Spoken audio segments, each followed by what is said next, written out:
now we have the holster where we've glued it together, and now we need to stitch it.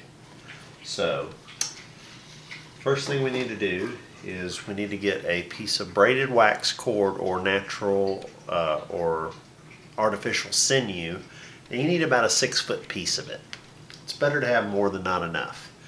Now you're going to need 2 needles, and they make leather needles, and I've used leather needles for quite a while, but they break a lot. They're very brittle, and I found that these needles that I got down at my local sewing store, they're called yarn darners. And they're basically just big needles, and they're really super tough and made much higher quality, and they cost about the same as the leather needles, except they are made of a much better steel. So I like these a lot better than the leather ones. I've broken like 10 or 20 leather needles over the years, and these, knock on wood here, haven't broken yet. So they're made out of better steel. Okay, so what you do is you thread the needle just like you normally would. You thread it through, and then you take it and you stab it right through the center of the string above. Try to get it as centered as best as you can.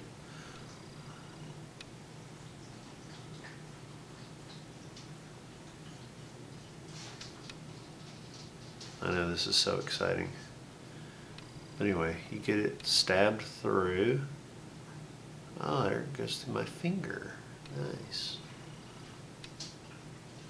Ow. Yeah, you know you got it good when you stab it right into your finger. Alright, that has it. Okay.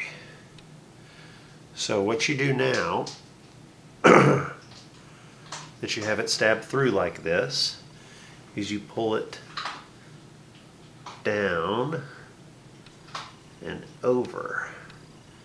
So now what you got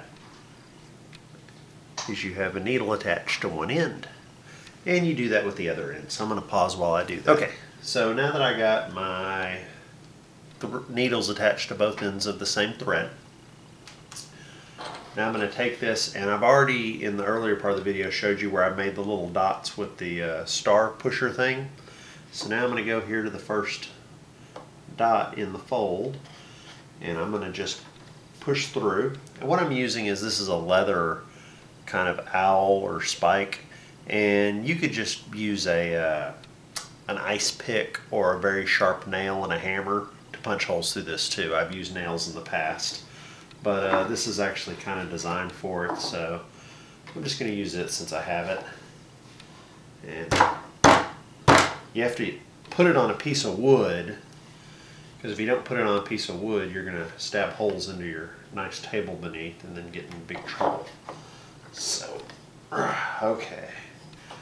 So we got the first hole made, and we're just going to go through right here.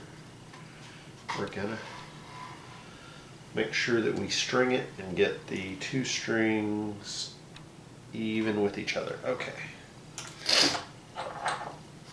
Now we're going to punch the next hole.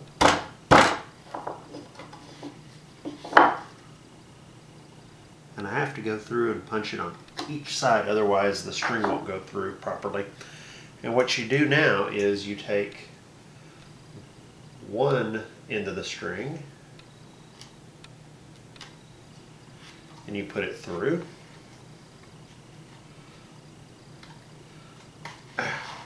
Like so. And then you take the other end of the string and you put it through the other side. So you're basically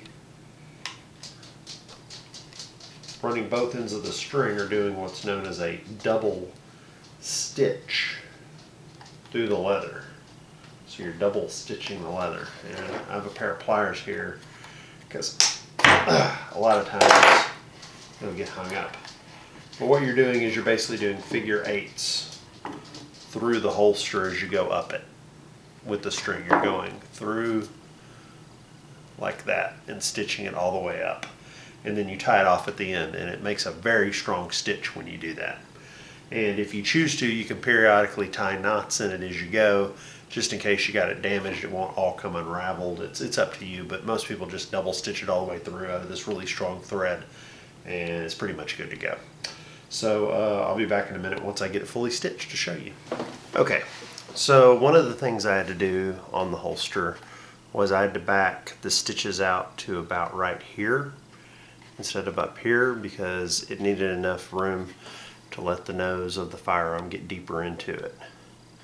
So sometimes you have to adjust and plan ahead. So if you are making one of these, right at the curvature right here, like when you're making it, instead of starting up here, start down there on the stitches to make it fit better.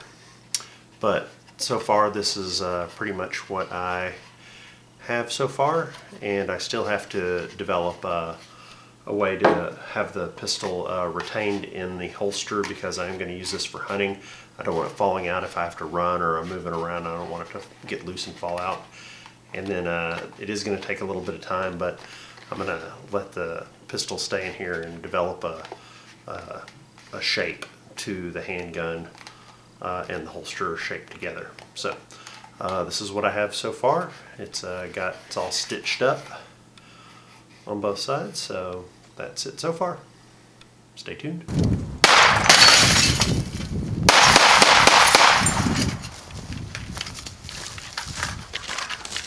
Meep, meep.